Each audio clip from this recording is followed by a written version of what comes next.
बिस्मिल्लाहिर्रहमानिर्रहीम। Dear students, अस्सलाम वालेकुम। मी Faizan Hafeez, student numerical analysis में आज हम गॉस जॉर्डन मेथड को डिस्कस करेंगे। गॉस जॉर्डन मेथड को हम रिड्यूस एचिलॉन फॉर्म के नाम से भी जानते हैं। In Gauss Jordan method, consider the system of linear equation AX is equal to B. We write the augmented matrix AB. Convert augmented matrix into reduced echelon form, which gives direct solution unknown variables. तो students, मैं आपको एक example की मदद से यहाँ पे बताऊँगा कि हम गॉस जॉर्डन मेथड की मदद से क्वेश्चन को सॉल्व कैसे करते हैं। तो उसमें हम क्वेश्चन लिखते हैं।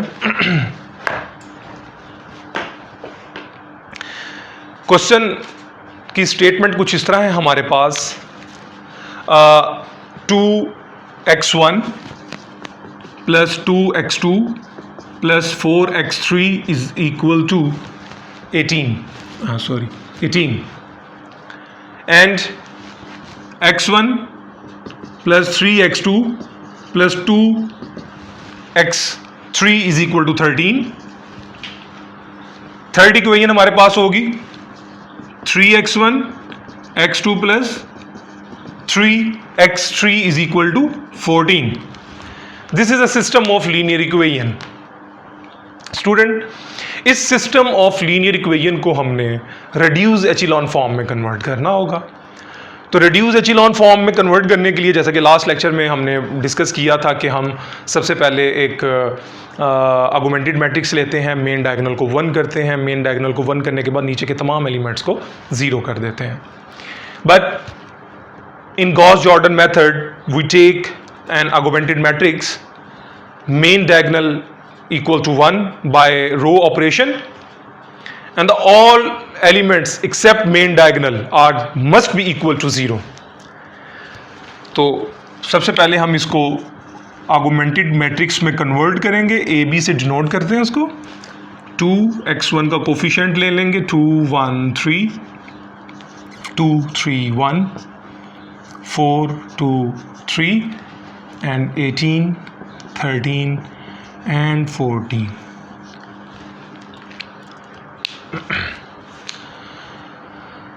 तो स्टूडेंट्स, इसमें हमने मेन डायगोनल को 1 करना होगा और मेन डायगोनल के ऊपर और नीचे वाले तमाम एलिमेंट्स 0 करने होंगे। तो सबसे पहले हम फर्स्ट एलिमेंट को 1 करना होगा। तो रो 1 को हम बाय रो 1 डिवाइडिंग बाय 2, रो 1 को 2 से डिवाइड करेंगे तो ये 1 1 2 एंड 9।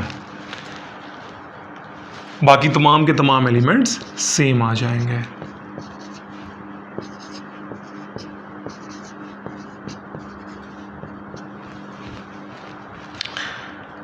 अब इस फर्स्ट एलिमेंट के नीचे के जितने एलिमेंट्स होंगे इस फर्स्ट कॉलम में, this one and this one must be equal to 0। तो इनको 0 करने के लिए हमने क्या करना होगा, जो हमारे पास 1 था, जिसको अभी हमने 1 बनाया, उसी की हेल्प लेंगे, उस रो की हेल्प से बाकी तमाम एलिमेंट्स को 0 करेंगे। तो हम क्या करेंगे, रो 1 की हेल्प से रो 2 और रो 3 के फर्स्ट एलिमेंट को 0 करना है। तो यहाँ पे भी हम रो ऑपरेशन लगाएंगे, यहाँ पे भी हमने रो ऑपरेशन लगाया था। तो रो ऑपरेशन हमारे पास इस तरह से होगा, फर्स्ट रो को हम सेम उसी तरीके से लिखेंगे, सेकंड रो और थर्ड रो हम क्या करेंगे, सेकंड रो को फर्स्ट रो माइनस करेंगे, third row minus 3 into first row को 3 से मल्टीप्लाई करके इसमें से माइनस करेंगे तो ये वाला एलिमेंट भी 0 हो जाएगा। तो जब आप ये वर्क करेंगे तो हमारे पास जो बाकी एलिमेंट्स बचेंगे वो इस फॉर्म में आएंगे 0 हमने उसको 0 कर दिया, 0 2 0 4। और जब आपने इसको 3 से मल्टीप्लाई करना है और इस रो में से माइनस करना है तो हमारे पास क्या आ जाएगा, 0 -2 -3 एंड -13। तो ये हमने 1 बना के नीचे वाले एलिमेंट्स को 0 कर दिया। अब हमने क्या करना था, हमने भी बात की कि मेन जो डायगोनल होगा, मेन डायगोनल के एलिमेंट्स को हमने 1 करना है। तो ये 1 हो गया और उसके नीचे के तमाम एलिमेंट्स हमारे पास 0 हो गए। अब हमने इस एलिमेंट को 1 बनाना है तो इसको 1 बनाने के लिए क्या करेंगे, रो 2 को 2 से डिवाइड कर देंगे। तो यहां पे हम लेंगे row operation, row 2 dividing by 2, तो क्या हो जाएगा 1 1 2 9 0 1 0 2, क्योंकि 2 पे डिवाइड किया ना इस पूरी रो को, और बाकी हमारे पास वैसे ही वैल्यूज आ जाएंगी -13। तो अब हम अगेन जो मेन डायगोनल के हमारे पास एलिमेंट्स हैं, इनको हमने 1 करना होता है, और इनके नीचे के तमाम एलिमेंट्स 0 करने होते हैं, और इनके ऊपर के तमाम एलिमेंट्स हमने 0 करने होते हैं। हमने सारे एलिमेंट 0 करेंगे। तो हम क्या करेंगे, इस 1 के नीचे वाले एलिमेंट को भी 0 करना होगा और ऊपर वाले एलिमेंट को भी 0 करना होगा। जबकि हमने गॉस एलिमिनेशन मेथड में नीचे सिर्फ एलिमेंट 0 किए थे मेन डायगोनल के, लेकिन इसमें हमने क्या करना है, नीचे वाले एलिमेंट्स भी 0 करने और ऊपर वाले तमाम एलिमेंट्स भी 0 करने होंगे। तो हम क्या करेंगे, सेकंड रो की मदद से फर्स्ट रो और थर्ड रो, ये वाले 2 एलिमेंट 0 करने हैं, row number 1 and row number 3 with the help of second row, जिसको आपने भी 1 बनाया है, उसके ऊपर और नीचे वाले तमाम एलिमेंट उसी रो की मदद से हमने 0 करने होंगे। तो रो 2 की हेल्प हमने चाहिए होगी। तो फर्स्ट रो कैसे 0 होगा, ये वाला एलिमेंट जब इसमें से माइनस कर देंगे, और ये वाला एलिमेंट 0 कैसे होगा, सेकंड रो को -2 से सॉरी 2 से मल्टीप्लाई कर देंगे, और ये हम इसको आपस में प्लस कर देंगे। मैं रफ वर्क में आपको करके दिखाता हूं। रो 1 हमारे पास थी 1 1 2 एंड 9, रो 2 थी हमारे पास 0 1 0 2।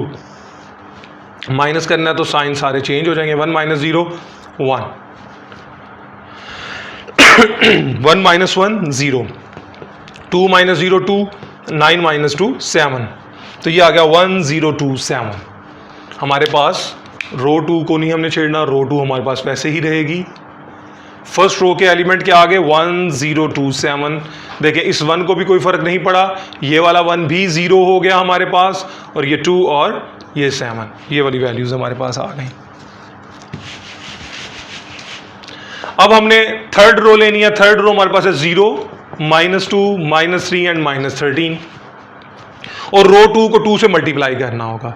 तो स्टूडेंट्स जब रो 2 को 2 से मल्टीप्लाई करेंगे तो 0 2 0 4, और इसको प्लस करना है तो 0 0 -3, और ये हमारे पास आ जाएगा -9। तो ये हमारे पास क्या वैल्यूज आ गई, हमारे पास 0 0 -3 एंड -9, -3 एंड -9। अब हमने इस एलिमेंट को 1 बनाना है।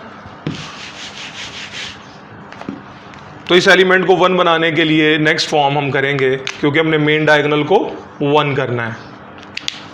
तो हमारे पास 1 0 2 7 0 1 0 2, तो बाय रो 3 को हम डिवाइड कर देंगे -3 से। तो ये क्या आ जाएगा 0 0 1 3, ये वैल्यूज आ जाएंगी हमारे पास। और हमने क्या करना है, इस 1 के ऊपर इस एलिमेंट को तमाम एलिमेंट 0 करने, ये ऑटोमेटिकली 0 था हमारे पास, ये अब हमने 2 को 0 बनाना है। तो इसको 0 बनाने के लिए हम क्या करेंगे, रो वर्क करेंगे। हमारे पास 0 0 1 3 0 1 0 2। हमने रो 1 को इस एलिमेंट को 0 करना है, और जिसको हमने 1 बनाया था उसकी हेल्प से ऊपर तमाम एलिमेंट्स को 0 करेंगे। रो 3 की हेल्प ली हमने, तो इसको 2 से मल्टीप्लाई करना पड़ेगा और फर्स्ट रो में से माइनस कर देंगे। रफ वर्क पे कर लेते हैं। रो 1 थी हमारे पास 1 0 2 एंड 7, रो 3 को 2 से मल्टीप्लाई करें 0 0 2 एंड 6, और इसको हमने माइनस करना है तो साइन सारे चेंज हो जाएंगे 1 0 0 1। तो ये आ जाएगा 1 0 0 1। तो स्टूडेंट्स जैसा कि आपने देखा कि इस गॉस जॉर्डन मेथड में हमने मेन डायगोनल के तमाम एलिमेंट्स को 1 कर दिया, और इस मेन डायगोनल के नीचे के तमाम एलिमेंट ज़ीरो कर दिए और ऊपर के तमाम एलिमेंट ज़ीरो कर दिए। तो इससे जो बनने वाला हमारा सोल्यूशन होगा, ये x1 का कोफिशिएंट था, इसमें x2 x3 ज़ीरो हो गया, इक्वल टू ये किसके आ जाएगा 1 के। x1 ज़ीरो हो गया, x2 और x3 भी ज़ीरो हुआ तो ये 2 के बराबर आ गया। इसी तरह x1 x2 ज़ीरो और हमारे पास जो x3 था, x3 किसके इक्वल आ गया 3 के। तो ये हमारे पास सॉल्यूशन सेट आ गया। तो स्टूडेंट्स, ये गॉस जॉर्डन मेथड में आपने सेम उसी तरीके से मेन डायगोनल को ज़ीरो करना होता है। मेन डायगोनल के नीचे इसमें हमने अपर और लोअर ट्राइएंगल दोनों फॉर्म बनानी होती हैं। तो ये हमने अपर और लोअर ट्राइएंगल की फॉर्म इसमें को कन्वर्ट कर दिया और ये हमारे पास सोल्यूशन आ गया। अगर आपने इसको वेरीफाइड करना हो तो जितनी भी आपके पास इक्वेशंस दी हैं, किसी एक इक्वेशंस में इसको पुट कर दें। लेट्स सपोज हम फर्स्ट इक्वेशन में इसकी वैल्यूज़ को पुट करते हैं। x1 था हमारे पास 1, तो हमने x1 की जगह 1 पुट किया। x2 था हमारे पास 2, x2 की जगह हमने 2 पुट किया। x3 था हमारे पास 3, तो x3 की जगह हमने 3 पुट किया। तो देखते हैं कि ये 18 आता है, तो 2 1 ज़ा 2, 2 2 ज़ा 4, 4 3 ज़ा 12 और इसको हम प्लस करते हैं 16 + 2 18, ये इसके इक्वल हो गया। तो इसका मतलब ये वेरीफाइड हो गया, हमारा जो सोल्यूशन है वो बिल्कुल एक्यूरेट है। डियर स्टूडेंट्स, आज हमने गॉस जॉर्डन मेथड के बारे में डिस्कस किया। इंशाल्लाह नेक्स्ट लेक्चर में हम इन्वर्जन मेथड को डिस्कस करेंगे, जो कि मैट्रिसेस फॉर्म में जिसको हम कन्वर्ट कर सकते हैं। तब तक के लिए मुझे इजाज़त दीजिए। अस्सलाम वालेकुम।